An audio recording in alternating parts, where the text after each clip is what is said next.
warahmatullahi wabarakatuh. Alhamdulillahirrabbilalamin wabihi nasta'in wa ala umuddin yaudin wassalatu wassalamu asrafil anbiya wal mursalin wa ala alihi washabihi ajmain amma ba'du. Syukur alhamdulillah kepada Allah Subhanahu wa taala saya masih bisa melaksanakan presentasi pada hari ini dan salawat dan salam telah kita sampaikan kepada Nabi besar kita Nabi Muhammad SAW yang menjadi suri teladan kita. Kepada yang terhormat Ibu Ernani SPD MPD selaku dosen mata kuliah teori dan apresiasi puisi dan teman-teman sekalian yang sedang menonton video ini. Baik, perkenalkan, nama saya Widya Sentawati. Saya dari program studi pendidikan bahasa Indonesia semester 5 dari Fakultas Keguruan dan Ilmu Pendidikan. Di sini saya akan mempresentasikan hasil analisis saya yang berjudul Analisis Novel Sengsara Membawa Nikmat karya Sutan Sati. Di sini ada yang akan saya bahas, ada pendahuluan, pembahasan, dan penutup. Pada bagian pendahuluan ada latar belakang alasan saya memilih novel tersebut untuk dianalisis, dan yang kedua ada sinopsis dari novel Sengsara Membawa Nikmat. Yang bagian kedua ada pembahasan. Di dalam pembahasan tersebut yang pertama yang akan dibahas adalah teori psikoanalisis dan hasil analisis, dan yang terakhir adalah penutup yang berisikan tentang kesimpulan dan saran. Di sini kita akan masuk kepada pembahasan yang pertama, yaitu pendahuluan. Dalam pendahuluan ini yang pertama kan kita bahas adalah latar belakang. Jadi latar belakang ini adalah yang berisikan alasan-alasan saya memilih novel Sengsara Membawa Nikmat untuk dianalisis. Jadi sebenarnya karya sastra merupakan hal yang sangat penting bagi kehidupan manusia. Mengapa dikatakan penting? Karena karya sastra ini merupakan hasil dari pemikiran oleh seseorang yang dituangkan dalam tulisan yang akan menjadi gambaran kehidupan kita dengan alam semesta dan sang pencipta. Karya sastra ini juga menjadi bentuk-bentuk fiksi yang tidak terlihat namun bisa dirasakan oleh pembaca. Jadi hal-hal tersebut ada di dalam kehidupan nyata. Biasanya karya sastra ini dibuat dari gambaran atau pengalaman pengarang sendiri yang dituangkan dalam tulisan, lalu karya tersebut disebutlah dengan karya sastra. Karya sastra banyak sekali jenisnya, salah satunya ada prosa fiksi. Prosa fiksi ini adalah kiasan atau cerita yang diemban oleh pelaku-pelaku tertentu dengan pemerannya.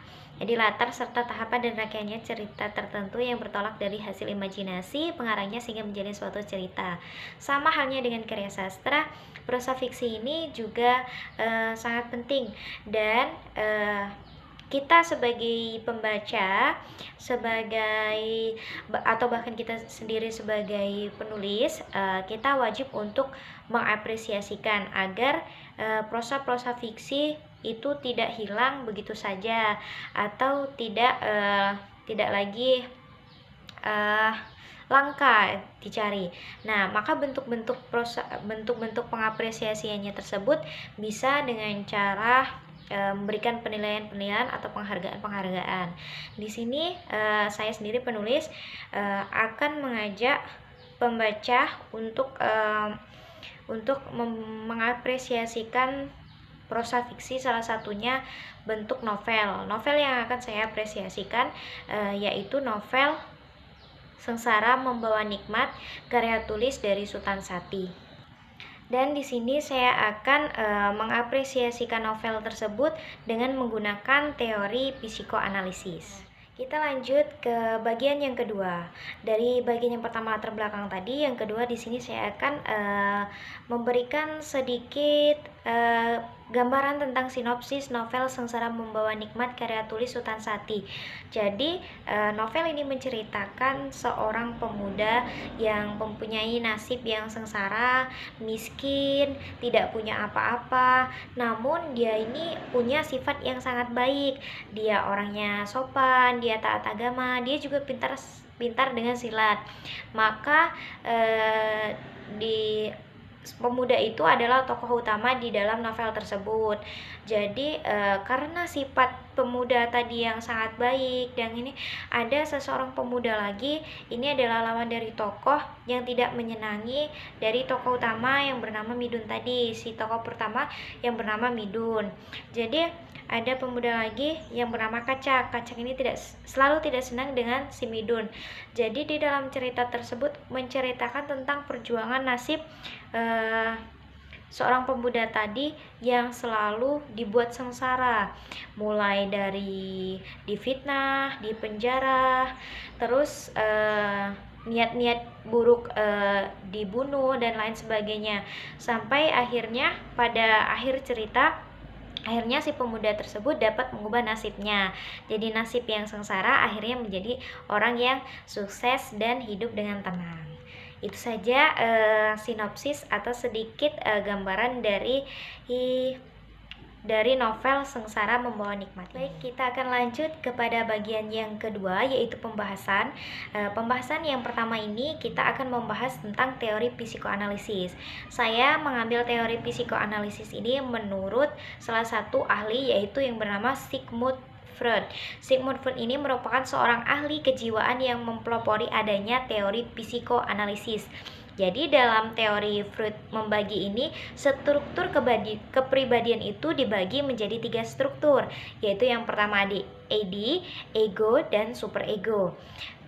AD ini adalah merupakan suatu kepribadian naluri manusia yang didorong oleh prinsip kesenangan, di mana semua keinginan dan kebutuhannya harus terpenuhi. Sedangkan ego merupakan suatu kepribadian yang berperan memilih cara memenuhi keinginan AD agar tidak bertentangan dengan superego. Dan superego ini merupakan suatu kepribadian yang mengendalikan AD dengan ego agar tidak melakukan tindakan yang tidak benar di mata masyarakat atau agama. Jadi ketiga hal tersebut sangat berkaitan. Intinya pada bagian ID ini adalah keinginan atau kebutuhan dasar manusia yang muncul dari dia sejak lahir. ID ini menggunakan prinsip kesenangan, mencari pemuasan, segera impuls biologis. ID dapat pula disebut sebagai penguasa dari ketiga struktur kepribadian, di mana ia sangat rakus dan sewenang-wenang. Apa yang ia inginkan harus secepatnya dipenuhi tanpa peduli apa yang akan terjadi kepada orang lain. Jadi apabila dia mendapatkan apa yang dia inginkan, ID ini tidak mengenal nilai-nilai moral. Ia bekerja sesuai dengan keinginan atau kebutuhan dasar manusia yang harus dipenuhi. Nah, kita lanjut kepada ego. Ego ini merupakan aspek rasional kepribadian, berperan untuk mengarahkan atau mengalihkan instingnya ego. Jadi intinya adalah kepribadian yang memastikan bahwa keinginan ia dapat dilakukan di dunia nyata. Ego ini biasanya bertugas untuk memilih cara atau jalan tengah apabila keinginannya tidak mampu dipenuhi sepenuhnya di dunia nyata. Misalnya, seseorang yang ingin membeli gadget mahal namun ia tidak memiliki uang. Di sini si ego tadi berfungsi untuk berpikir bagaimana caranya dia bisa mendapatkan gadget meskipun dia tidak punya uang dengan cara apapun itu. Nah, kita lanjut ke yang terakhir, superego merupakan aspek moral kepribadian, internalisasi nilai dan standar orang tua dan masyarakat. Jadi superego ini adalah kepribadian pada bagian yang terakhir, yaitu bagian penutup. Jadi dalam penutup ini yang akan dibahas adalah kesimpulan. Kesimpulan dari analisis yang saya kesimpulan berdasarkan hasil analisis yang telah saya lakukan ini, menggunakan teori psikoanalisis, menurut teori Sigmund Freud ini, bahwa dapat disimpulkan terdapat 3 golongan tadi. Yang pertama ID, ego, dan superego. Kalau ID ini adalah keinginan atau kebutuhan dasar manusia yang muncul sejak manusia itu dilahirkan, dan ini dapat ditemukan pada novel halaman 44 pada tokoh si Kacak. Nah, lanjut yang kedua ada ego. Ego adalah kepribadian yang memastikan bahwa keinginan yang dia dapat di dunia nyata ini, hal tersebut dapat ditentukan pada novel halaman 73 pada tokoh si Kacak juga. Dan yang terakhir ada Dan yang terakhir ada superego. Superego ini adalah kepribadian yang memahami, dia bisa membedakan mana yang baik dan mana yang buruk. Dan ini dapat ditemukan pada novel halaman 43 dan 117 pada tokoh utama yaitu si Midun. Selanjutnya ada saran. Saran penelitian ini adalah karena penelitian ini menggunakan psikoanalisis menurut teori Sigmund Freud ya. Jika ada penelitian yang tertarik dengan sumber data yang sama yaitu novel Sengsara Membawa Nikmat karya tulis Sultan Sati, ini maka novel ini bisa dianalisis dan menggunakan kajian pramaktik karena di dalam novel tersebut banyak sekali tidak tutur yang salah satunya ada di dalam kajian pramaktik dan bahasanya pula sangat menarik untuk diteliti dengan menggunakan kajian pramaktik.